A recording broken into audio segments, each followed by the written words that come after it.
इस वीडियो में हम लोग देखने वाले हैं क्लास 7 का ध्रुवा भाग 2 जो कि चैप्टर नंबर 4 में पढ़ना है गुब्बारे पर चीता। इसी का प्रश्न उत्तर हम लोग करने वाले हैं जो कि चौथा अध्याय का है। देख सकते हैं ये एक तरह का कहानी है, समझिए। ठीक है, ये क्या है? कहानी है। तो इस कहानी को पूरा आप लोग जरूर पढ़ लीजिएगा। इसका लेखक का बात किया जाए तो प्रेमचंद्र जी हैं। कौन लेखक इसका है? प्रेमचंद्र हैं।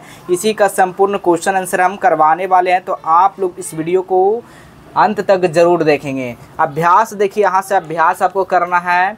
तो देखिए यहाँ पर क्या है, शब्दार्थ दिया गया सबसे पहले। तो शब्दार्थ को सबसे पहले आप लोग क्या काम कीजिए, इसको याद कर लीजिए। ठीक है, शब्दार्थ में पता चलता है, जैसे नाहक रहेगा तो आपको पता चलेगा नाहक मतलब होता क्या। तो नाहक मतलब बेकार में होता है। दरिया लिखा रहेगा तो समझिएगा दरिया मतलब होता क्या। तो दरिया मतलब होता है नदी। ठीक है, जानदार मतलब क्या होता है? ताकतवर होता है। सलाह मतलब राय होता है। जामा मतलब होता है कपड़ा। देखिए जामा बोल देगा तो आप समझिएगा जामा क्या लिखा हो गया इस कहानी में। तो जामा का मतलब होता है कपड़ा। ठीक है, तो इसी चीज़ को आप लोग शब्दार्थ को आप लोग पढ़ लीजिए, याद कर लीजिए। ठीक है, तो आइए हम लोग कहानी से देखते हैं। पहला क्वेश्चन पूछा गया है, हेडमास्टर साहब ने बच्चों को सर्कस में जाने से क्यों मना किया होगा। तो देखिएगा, पहले देखिएगा इस चैप्टर में दिया गया है एक जो चीता है, शेर है, तो आप लोगों को पता ही है कि सर्कस में लाते हैं सर्कस में। ठीक है, और बाघ जो भी हाथी वगैरह आप लोगों को देखने को मिलता होगा।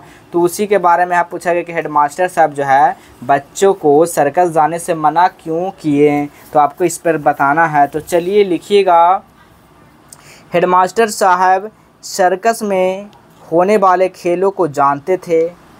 सर्कस वालों होने वाले कबूतरों करतबों, ठीक है, को बढ़ा चढ़ा कर विज्ञापन दिखाते हैं। जंगली जानवरों के होने से बच्चों के खतरा भी बना रहता है, इसलिए उन्होंने बच्चों को सर्कस जाने से मना किया। यानी हेडमास्टर साहब को सब कुछ पता है कि सर्कस में क्या होता है, कैसे होता है। तो उनको जानवरों से डर था कि जंगली जानवर ना बच्चे को कुछ खतरा हो जाए, इसलिए वो जाने से क्या कर दिए, मना कर दिए। तो इस आप लोग लिख सकते हैं इस तरह से। अगला क्वेश्चन देखिएगा, सर्कस के बारे में कौन कौन सी अफवाहें फैली हुई थी। तो लिखिएगा, सर्कस में शेर और बकरी एक बर्तन में पानी पिएंगे।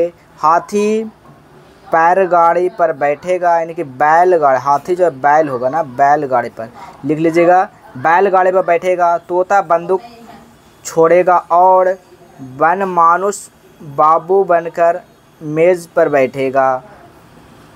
सर्कस के बारे में ऐसी अफवाहें फैली हुई थी, यानी कि यहाँ पर सर्कस के बारे में बहुत सारे अफवाहें फैल गए थे, जैसे कि जो बकरी जो है बर्तन में पानी पिएगा, वही हाथी जो है बैलगाड़ी पर बैठेगा। ठीक है, और तोता बंदूक से तोता जो है बंदूक छोड़ेगा। तो ये सब क्या अफवाहें थी, तो इसके कारण जो है यहाँ पर यही आपको लिखना आंसर में। ठीक है, अगला प्रश्न देखिएगा, बलदेव सर्कस में जाकर निराश क्यों हो गए। बलदेव जी जो है सर्कस में जाकर क्यों निराश हो गए या क्यों निराश हो गए। तो लिखिएगा, बलदेव को लगा था कि वो शक्तिशाली जंगली जानवर तरह तरह के करतब करेंगे, परंतु जब उसने सर्कस में शेर, बाघ, भालू जैसे जानवरों को कमज़ोर हालत में देखा तो वह निराश हो गया। तो इस तरह से इसका आंसर लिख लीजिएगा। अगला प्रश्न देखिएगा जी, अगला प्रश्न है, बलदेव और चीता दोनों गुब्बारे पर ऊपर उठते जा रहे थे, फिर भी चीते ने यानी कि बलदेव को कोई नुकसान नहीं पहुंचा। तो इसके बारे में लिखना है। तो लिखिएगा, चीता अपने प्राण संकट में देख बहुत डरा हुआ था। वह अपने प्राण बचाने की सोच रहा था। उस समय वह अपना सारा चीतापन भूल गया था, इसलिए उसने बलदेव को कोई नुकसान नहीं पहुंचाया। तो इस तरह से आपको इसका आंसर लिख सकते हैं। ठीक है, घ नंबर का अगला है, कहानी के इस वाक्य पर ध्यान दो। इतने में उसे एक बड़ा भारी गुब्बारा दिखाई दिया। तुम्हें क्या लगता है कि गुब्बारे भारी होता है? लेखक ने उसे भारी क्यों कहा। तो देखिएगा, यही गुब्बारे है, इसको बात किया जा रहा है। ठीक है, तो चलिए आंसर लिखेंगे आप लोग। मेरे समझ से गुब्बारे भारी नहीं होता है। लेखक ने गुब्बारे की विशालता देखने के लिए उसे भारी कहा। भारी कहकर लेखक गुब्बारे के बड़े आकार की ओर इशारा कर रहे हैं। तो इस तरह से इसका आंसर लिख लीजिएगा आप लोग। अगला क्वेश्चन देखेंगे, सोचो और बताओ। ठीक है, इसको क्या काम करना है, आपको सोचना है और बताना है। तो पहला क्वेश्चन है का नंबर, गुब्बारे में हवा निकालने पर वह नीचे क्यों आने लगता है, आपको बताना है जी। तो लिखिएगा, गुब्बारे में गर्म हवा भरी रहती है जो हल्की होती है, जिसके कारण वह उड़ता है। जब यह हवा निकलने लगती है तो गुब्बारा भारी होने लगता है और गुरुत्वाकर्षण बल के कारण नीचे आने लगता है। तो आप लोग लिख लीजिएगा ऐसे आंसर। अगला प्रश्न है, स्कूल में तुम्हें क्या क्या करने के लिए अनुमति लेनी पड़ती है। तो लिखिएगा, जो है ना, स्कूल में हमें शौचालय जाने के लिए अनुमति लेना पड़ता है, फ़ोन कॉल करने के लिए, स्कूल से बाहर जाने के लिए, अवकाश यानी छुट्टी लेने के लिए, पानी पीने के लिए, किसी से मिलने के लिए, सब क्या है, अनुमति लेने के बाद ही हम स्कूल के बाहर या स्कूल से जा सकते हैं। तो आप लोग इस तरह से लिख लीजिएगा। अगला है ग नंबर क्वेश्चन देखिएगा, क्या तुमने अपने आसपास के जानवरों को दुर्दशा देखी है, उसके बारे में बताओ।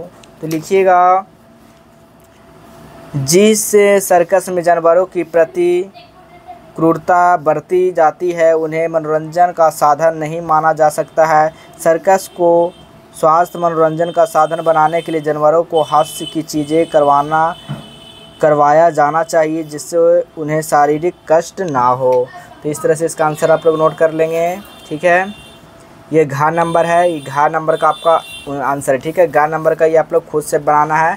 इसका हमने जवाब दिया है, सर्कस में जानवरों के कर्तव्य दिखाए जाते हैं, उनके प्रति क्रूरता बरती जाती है। क्या ऐसे सर्कस को मनोरंजन का साधन माना जा सकता है? सर्कस को स्वास्थ्य मनोरंजन के साधन बनाने के लिए क्या किया जाना चाहिए? इसी का हम लोग आंसर लिखे, तो आप लोग लिख लीजिएगा। चलिए अगला क्वेश्चन यहाँ पर देखिएगा, मुहावरे दिया गया है जी। मुहावरे क्या पूछा गया, नीचे दिए गए वाक्य को पढ़ना है पहले। ठीक है, नीचे दिए गए वाक्य को पढ़ना है, उनमें इस्तेमाल हुए मुहावरों को अपने ढंग से इस्तेमाल करके कुछ और वाक्य बनाना है। ठीक है, तो पहला, बलदेव के तो होश उड़े हुए थे। तो क्या आप लोग बनाइएगा इसको मुहावरे में। तो लिखिएगा, पुलिस को देखते ही चोर के होश उड़ गए। ठीक है, यही तो मुहावरा होगा। ठीक है, अगला क्वेश्चन है, बलदेव के दिल में जो बात बैठ जाती है उसे पूरा करके ही छोड़ता है। यानी कि दिमाग में जो बैठ जाती है वो जल्दी नहीं हटती। तो इस तरह से लिख सकते हैं। अगला क्वेश्चन है, वह इतना डरा कि उसके हाथ पाँव फूल गए। तो लिखिएगा, जंगल में शेर की दहाड़ सुनकर मोहन के हाथ पाँव फूल गए। अगला है, ऐसा लगा जैसे किसी ने चीता का खून चूस लिया हो। तो लिखिएगा, मालिक ने नौकर से काम करवा कर खून जो है चूस लिया। बलदेव का दिल काँप उठा। तो लिखिएगा, महेश को अस्पताल में देखा, उसके पिताजी का दिल जो है काँप उठा। तो इस तरह से लिख सकते हैं यहाँ पर देखिए। उसके बाद तुम्हारी बात ये आप लोग खुद से आपको करना है, तो आप लोग ये चीज़ खुद से करेंगे। ठीक है, चलिए कैसे क्वेश्चन आंसर आपको डाउनलोड करना है, कहाँ से करना आपको बताते हैं। सबसे पहले अपने फ़ोन में गूगल को ओपन करना, गूगल के बाद सर्च करना जस्टवेल हेल्प, JUSTWEL जस्टवेल हेल्प। जैसे सर्च करेंगे इस तरह का वेबसाइट देखने को मिलेगा। इस वेबसाइट पर आपको आ जाना। आने के बाद ऊपर देखिए मेनू बटन पर क्लिक करना है, उसके बाद नीचे आइएगा तो यहाँ पर आंसर की का सेक्शन मिलेगा। इस आंसर की पे क्लिक करना है। यहाँ पर देखिए सारा सब्जेक्ट का आंसर की दिया गया, जो भी सब्जेक्ट चाहिए उस सब्जेक्ट पे क्लिक करेंगे। यहाँ पर देखिए सारा उसका प्रश्न उत्तर दिया गया है। तो यहाँ से भी आकर आप लोग लिख सकते हैं, नोट कर सकते हैं, और यहाँ से आप लोग सीधा डाउनलोड कर सकते हैं। डाउनलोड PDF पे क्लिक करना, आपका क्वेश्चन यहाँ पर डाउनलोड हो जाएगा। तो चलिए मिलेंगे हम लोग अगले वीडियो में।